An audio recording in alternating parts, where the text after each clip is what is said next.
Hello everyone, welcome to Oh Hey This Too. This week we're going to be talking about bullet journaling. Now wait, before you X out of the video, I promise you this is a different type of bullet journaling video. This is not going to be a video on how to do a weekly bullet journal. This is actually going to be bullet journaling for people who don't want to bullet journal. Because you know what, it's not for everyone. It's just not for everyone. It's not for me. But there are a lot of great things you can incorporate into your planners that you can pull from bullet journaling. So this is for us. This is for those people. So what I'm going to do quickly is tell you about my experience with bullet journaling, what it is for those of you who are living under a rock and don't know, and then show you how I bullet journal, which is not sitting down every week and drawing a pretty spread with infographics of how I felt every day.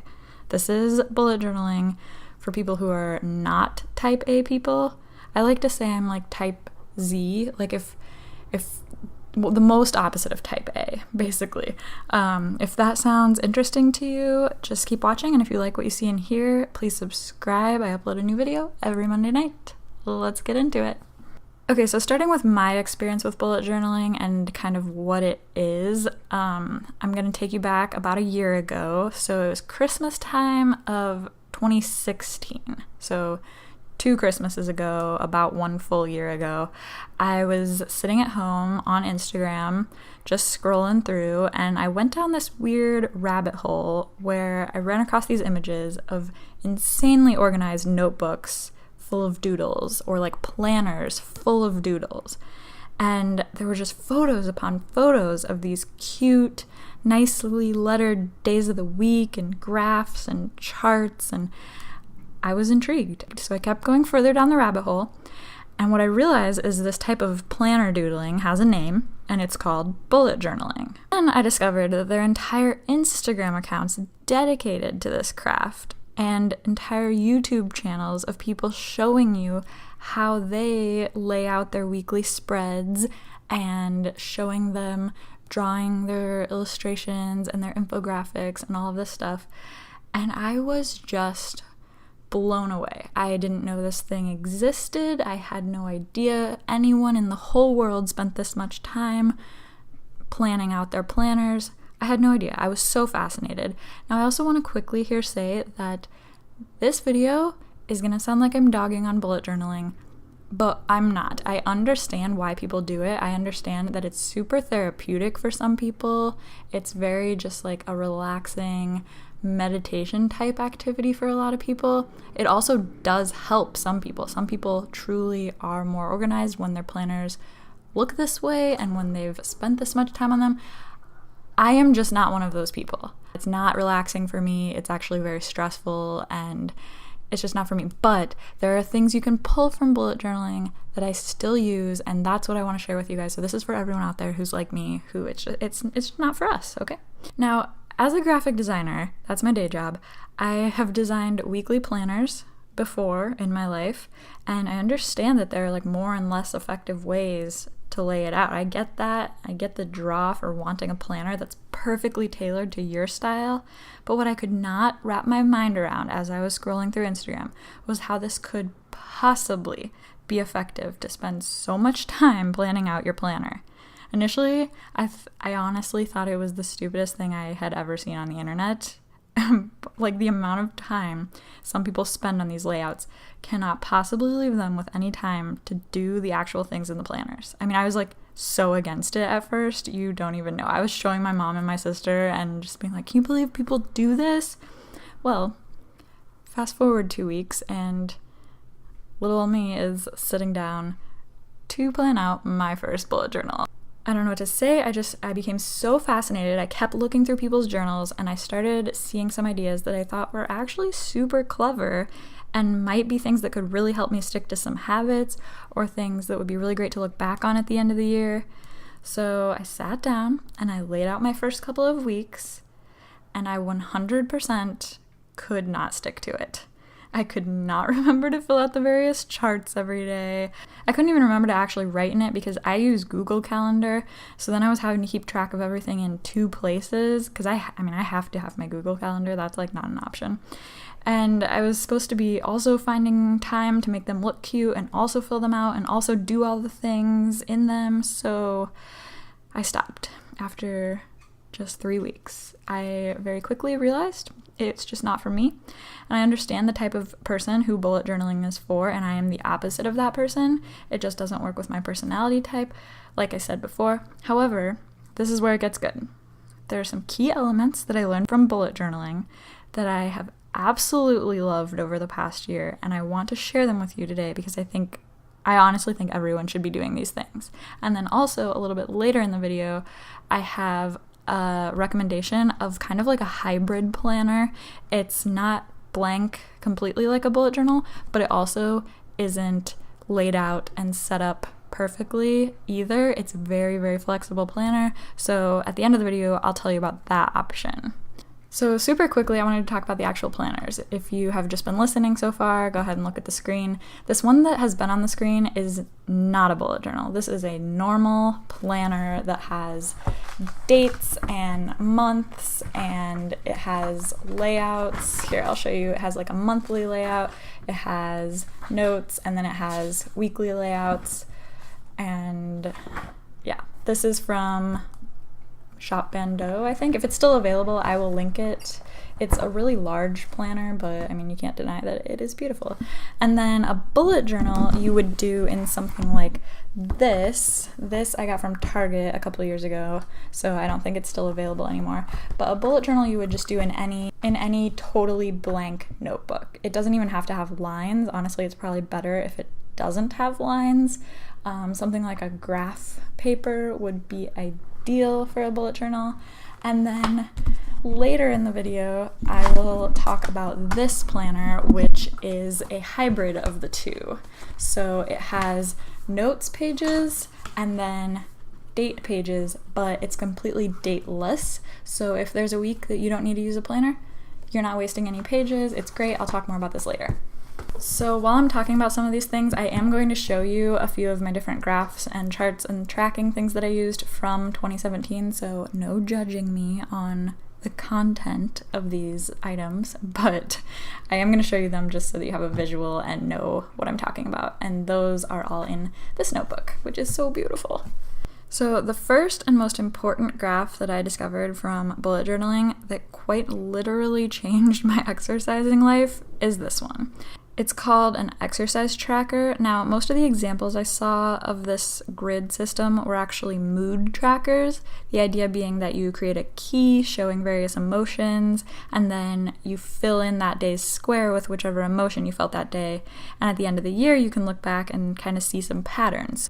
Personally, I feel all the emotions every day, so I knew that that wasn't going to work for me, but I did love the idea of visually seeing the compilation of something over the course of the entire year in such a compact area. I thought it would be perfect for tracking my exercise and for actually making me exercise more, and you guys, it actually did. I'm not exaggerating when I say I used to work out maybe 10 times per year. But the problem was I never had to face that fact. Like, I have a pretty good metabolism, so I was literally never confronted with the days that I didn't work out. Now that I use this, every single day that I don't work out is a blank square.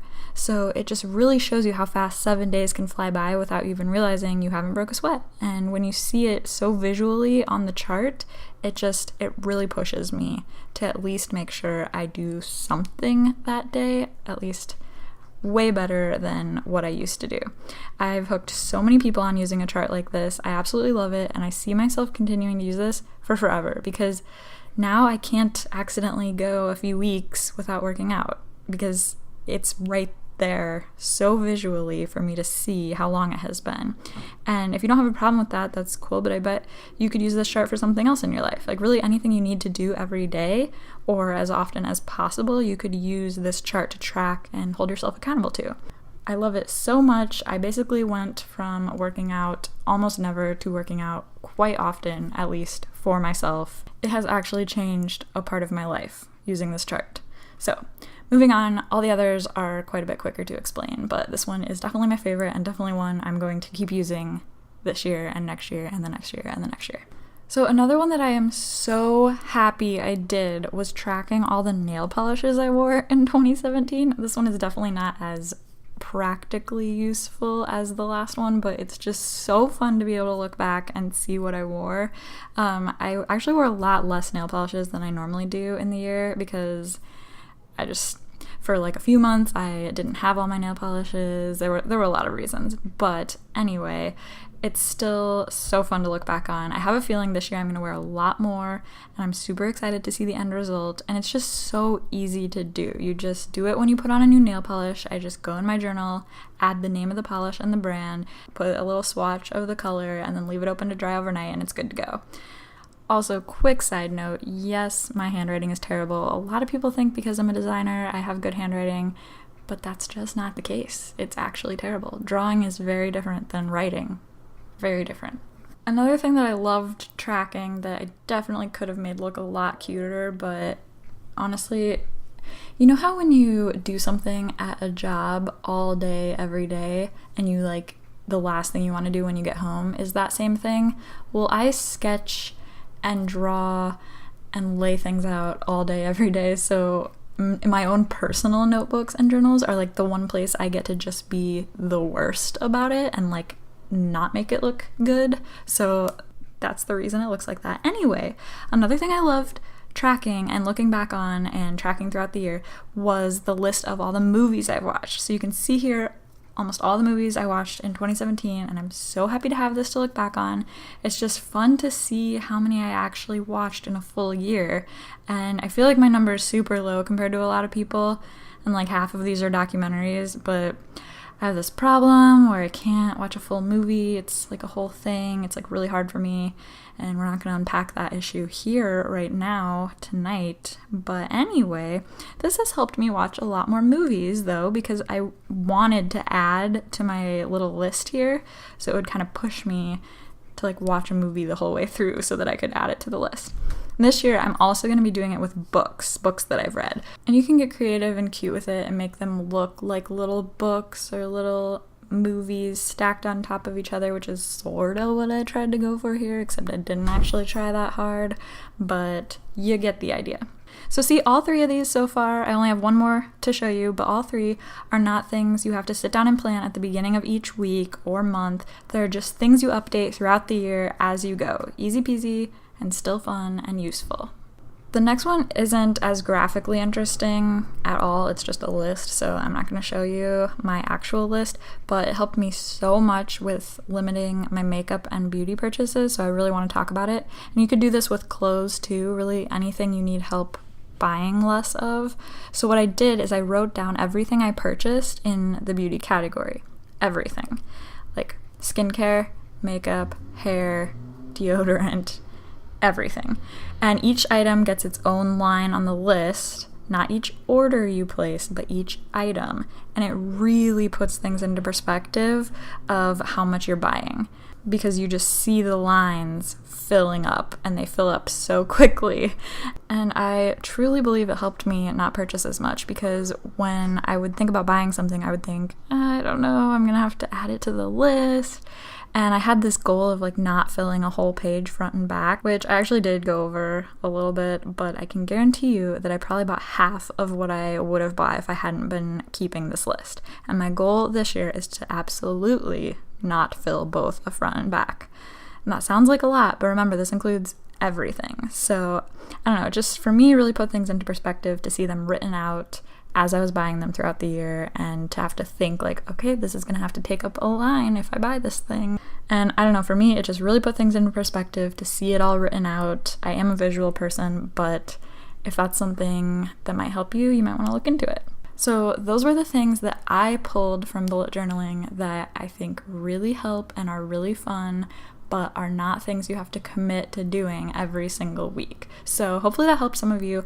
Also, the last thing that I want to leave you all with is a planner that I think you will freaking love if you like the idea of bullet journaling and the flexibility of it, but you don't have time for that, or you just don't want to spend your time on that, like me. So my friend started this company. It's called Allow. I will link it below.